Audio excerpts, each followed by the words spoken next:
नमस्कार। देश इस समय कोरोना वायरस के संकट और इसके आतंक में डूबा हुआ है। लोग एक दूसरे से फासले बनाकर मिल रहे हैं या तो फिर मिलने से बच रहे हैं। ऐसे मुश्किल दौर में हमने अभिव्यक्ति के इस अंक में कोशिश की है कि आपके लिए कुछ नई चीज़ लेकर के आएँ। हमने बात करने की कोशिश की है मूर्ति कला पर और साहित्य में आज के दौर में होने वाली तब्दीलियों पर। पहले देख लेते हैं हमारे इस एपिसोड में क्या है खास अपनी हेडलाइंस में।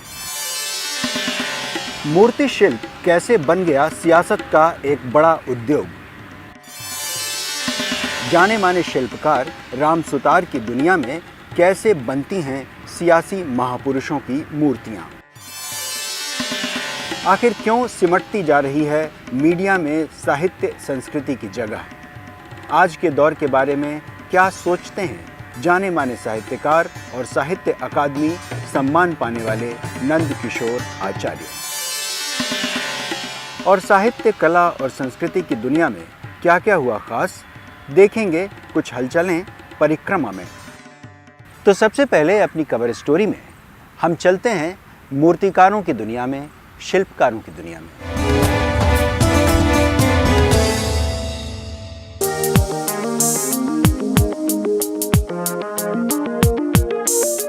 हमारे देश में मूर्तियों और स्मारकों की सियासत लंबे समय से चलती आ रही है। नेताओं और महापुरुषों की छोटी बड़ी मूर्तियों का कारोबार धीरे धीरे एक बड़े उद्योग में तब्दील हो गया है। गांधी, पटेल, डॉक्टर आम्बेडकर, नेहरू से लेकर राम और हनुमान की प्रतिमाएं भी लंबे समय से काफी डिमांड में रहती आई हैं। जो मूर्ति शिल्प पहले संग्रहालयों और प्रदर्शनी की शोभा बढ़ाते थे, अब उनका चरित्र और चेहरा बदल गया है। तमाम बढ़ते मूर्ति शिल्पियों ने इसे अपना बड़ा व्यवसाय बना लिया है और इसकी नई नई तकनीक विकसित कर ली है। बड़े बड़े ऑर्डर्स आते हैं और सैकड़ों शिल्पकार इस पेशे से अपनी रोजी रोटी कमा रहे हैं। अकेले राम सुतार जैसे बड़े शिल्पकार 50 कर्मचारियों और तमाम नई तकनीकों के साथ धड़ल्ले से मूर्तियां बना रहे हैं। जाहिर है सियासत ने मूर्ति और शिल्प कला को एक बड़ा बाजार और शिल्पकारों को रोजगार तो दिया ही है। आखिर राम सुतार जैसे बड़े शिल्पकार भी कैसे सियासत के साथ जुड़कर अपनी मूर्ति कला को उन्होंने एक व्यवसाय के तौर पर विकसित किया और कैसे उनकी कला देश विदेश में एक नया आयाम पा रही है। हम देखते हैं अपनी इस खास रिपोर्ट में।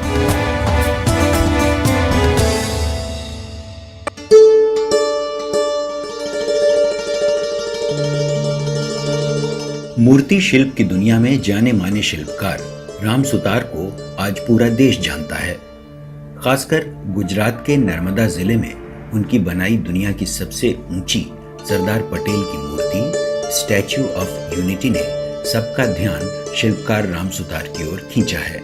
597 फीट ऊंची इस मूर्ति को बनाने के लिए करीब 5000 मीट्रिक टन लोहा जमा किया गया और करीब 300 करोड़ रुपए की लागत आई।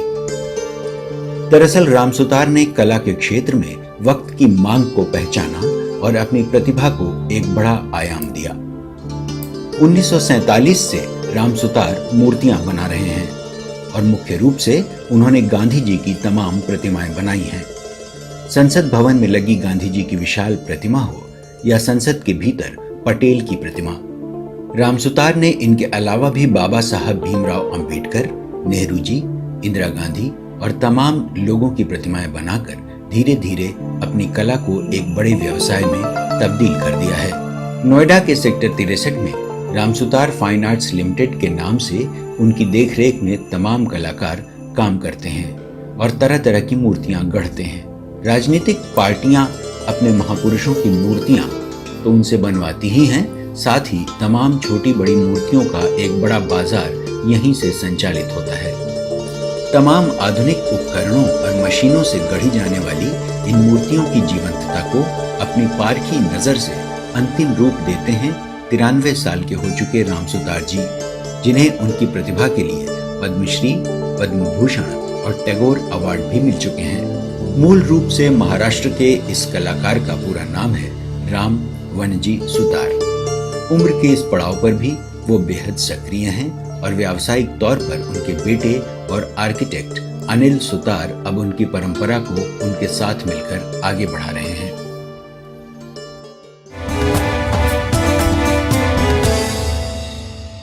और इसी दौरान हमने एक छोटी सी बात की राम सुतार जी से।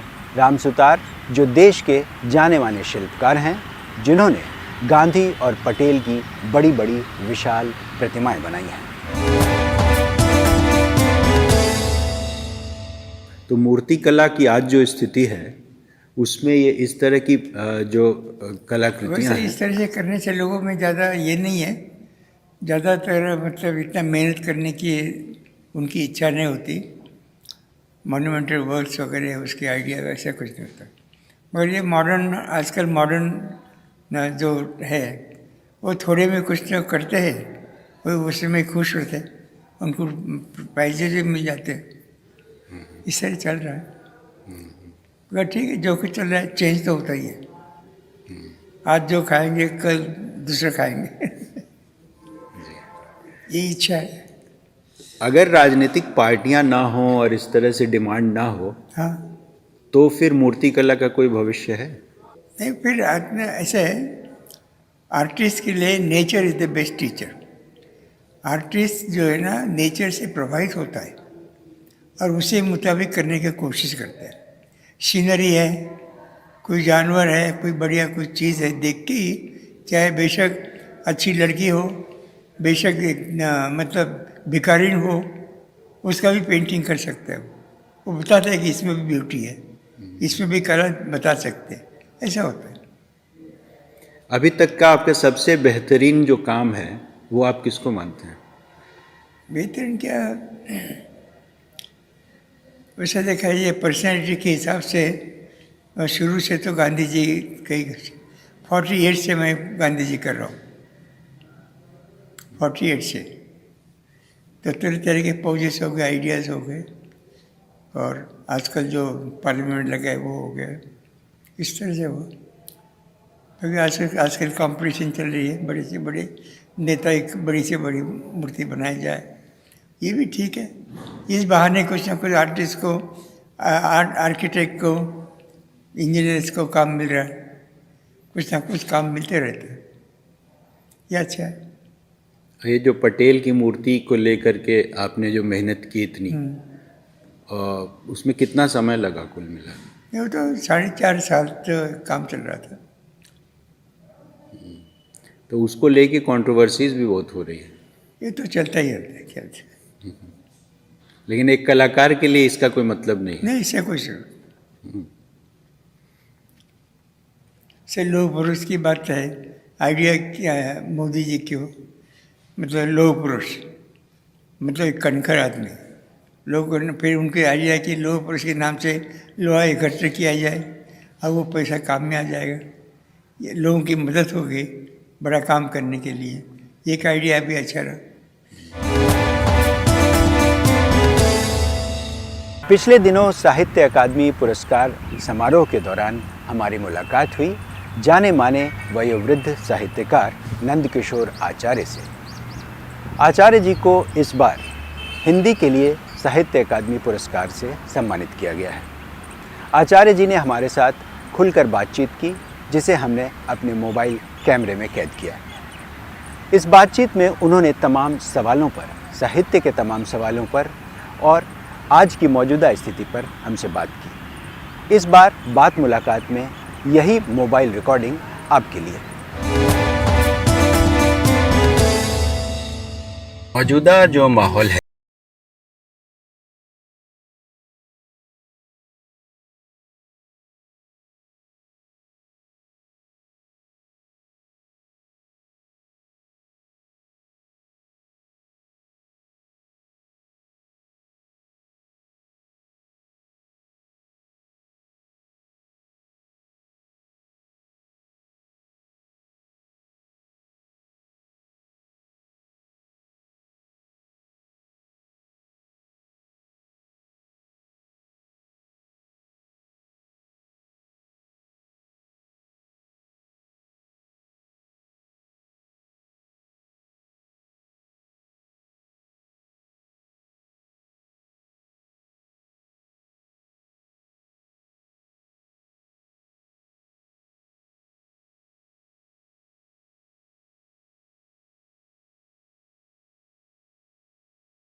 वो साहित्य बनेगा नहीं, टिकेगा नहीं।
लग रहा है कि एक माइंड सेट जो मालिकों का बन गया है वो ये है कि इन चीज़ों की हमें क्या जरूरत है। और मोस्टली वाद हर जगह होते हैं, यहाँ भी होंगे ही, लेकिन अधिकांश मैं ये देखता हूँ उनका दिमाग इस तरह से बन गया है कि हमें तो अखबार किसी तरह बेच लेना है और अधिक से अधिक विज्ञापन मिल जाए, प्रसार संख्या बढ़ जाए तो हमारा काम तो चलेगा। ये सब चीज़ें करके क्या करना है। एक चीज़ जो मुझे सरकार और पूंजी की सत्ता, राज्य सत्ता और पूंजी की सत्ता दोनों में मुझे कॉमन दिखाई देती है। वो हो सकता है कि मेरा कुछ पूर्वाग्रह हो इसमें, लेकिन मुझे लगता ये है कि दोनों ही नहीं चाहते हैं कि मनुष्य में सोचने विचारने की और संवेदना की क्षमता बढ़े, क्योंकि जितना कम सोचेगा विचारेगा आदमी, जितना अधिक वो उपभोक्ता बनता चला जाएगा। मैं अक्सर कहता हूँ अपने व्याख्यानों वगैरह में जहाँ भी जाता हूँ कि मनुष्य को केवल ऐन्द्रिक अस्तित्व बनाए रखना, उसकी चेतना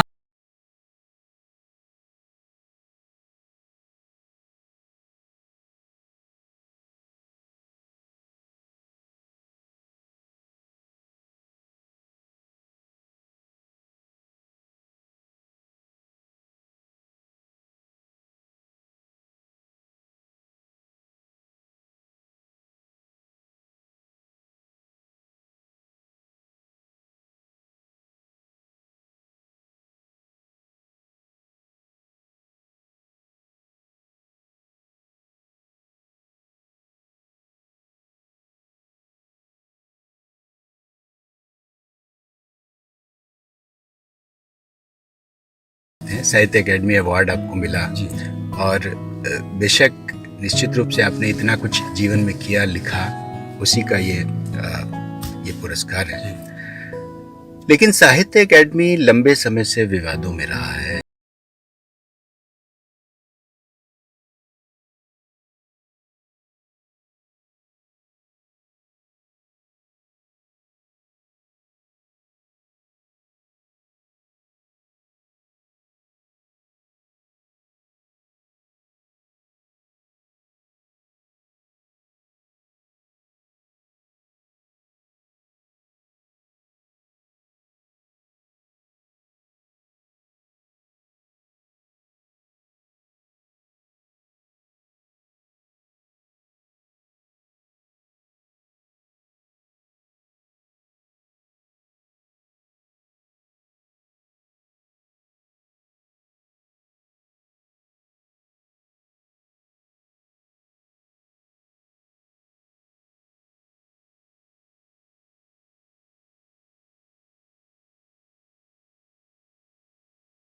कई दफ़ा निजी समय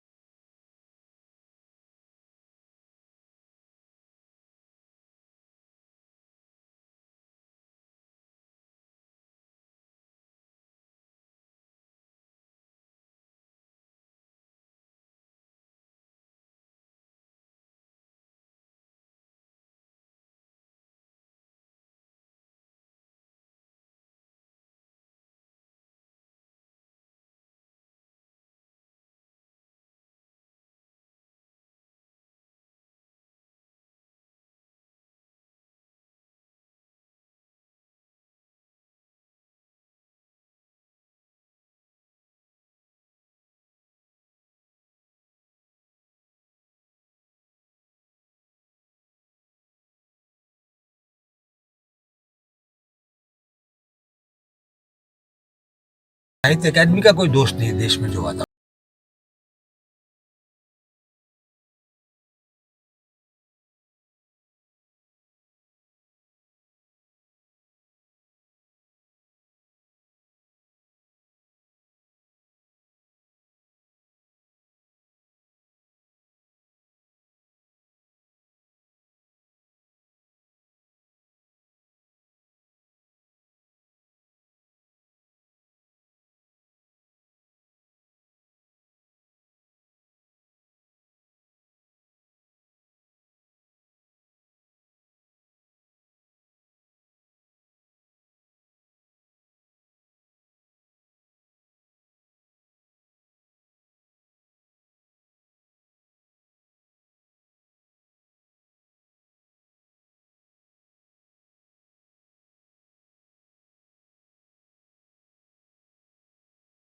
कुछ 10-20 लोगों ने साइन कर दिए, वो ठीक है, वो अपना अपना मत प्रकट कर देते हैं, लेकिन और इससे अधिक वो क्या करेंगे मैं समझ भी नहीं पाता हूँ। कई बार मुझे लगता है वो भाई संगठन करके क्या करोगे, वो धरने पे बैठ जाओ तो बहुत से लोग बैठते हैं, उससे तो कोई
एक बीके मलिक की किताब थी गांधी जी को, उसका अनुवाद किया। एक मुझे लिस्टर की किताब थी जिसके यहाँ गांधी जी रहे थे किंग्सले हॉल में लंदन जब गए थे राउंड टेबल कॉन्फ्रेंस के समय, तो उसके संस्मरण थे, उनका अनुवाद किया। मार्टिन बूबर का आई एंड दाऊ का अनुवाद किया। जिन्ना की किताब का अनुवाद किया। बर्ट्रैंड रसेल की किताब का अनुवाद किया। तो ये सब काम। चलिए, बहुत बहुत शुक्रिया आपका हमारे साथ बात करने के लिए। पिछले कुछ समय से हमारे देश में कोरोना वायरस के संकट ने, इसके खतरे ने तमाम कार्यक्रमों पर एक तरह से ग्रहण लगा दिया है। तमाम कार्यक्रम जो होने वाले थे स्थगित कर दिए गए, लेकिन इसके बीच भी कई लोगों ने कई शहरों में अलग अलग तरीके से कुछ साहित्यिक सांस्कृतिक कार्यक्रम ज़रूर किए।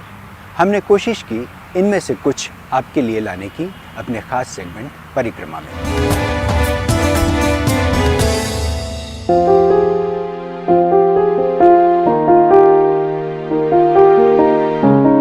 उस्ताद अलाउद्दीन खां संगीत एवं कला अकादमी भोपाल में एक दशक बाद चित्रकला प्रदर्शनी का आयोजन किया गया है। सांप्रदायिकता के विरुद्ध कला वाक्य के साथ ही प्रदर्शनी का सद्भाव नाम दिया गया है। अकादमी के निदेशक जाने माने चित्रकार अखिलेश वर्मा ने बताया कि कलाकारों के प्रोत्साहन के लिए कई कदम उठाए गए हैं। मध्य प्रदेश शासन ने इस वर्ष को जो है गौंड कला वर्ष को समर्पित किया है, तो उसी के उपलक्ष्य में हम लोगों ने ये प्रदर्शनी लगाई है, जिसमें प्रदेश के 16 प्रसिद्ध और युवा चित्रकार जो हैं इस प्रदर्शनी में भाग ले रहे हैं। और आप देखेंगे कि इन सभी के अंदर एक कोई खासियत है, जिन्होंने अपने ढंग से इस प्रदर्शनी में चित्रों को प्रदर्शित किया है। और ये जो प्रदर्शनी है, बल्कि कोई भी कलाकर्म जो है वो हमेशा सांप्रदायिकता के खिलाफ ही होता है। तो इस प्रदर्शनी का नाम हम लोगों ने सद्भाव रखा है। और जैसा कि आप जानते ही हैं, सारी कलाएं सद्भाव फैलाने का काम करती हैं।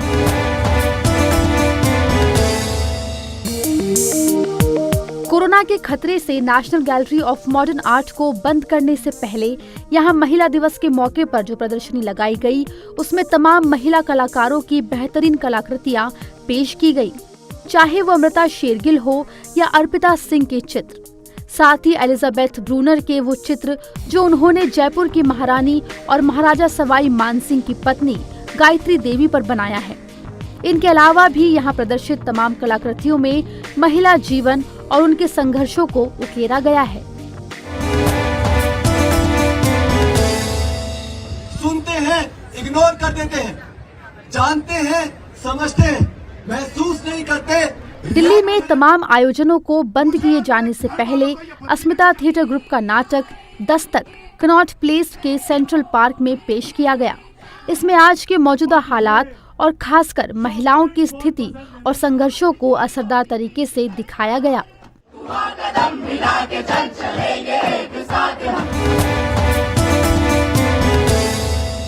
अभिव्यक्ति में इस बार के लिए बस इतना ही। अगली बार हम फिर किसी नए मुद्दे के साथ, किसी नई शख्सियत के साथ और कुछ और गतिविधियों के साथ आपके सामने फिर हाजिर होंगे। तब तक के लिए नमस्कार।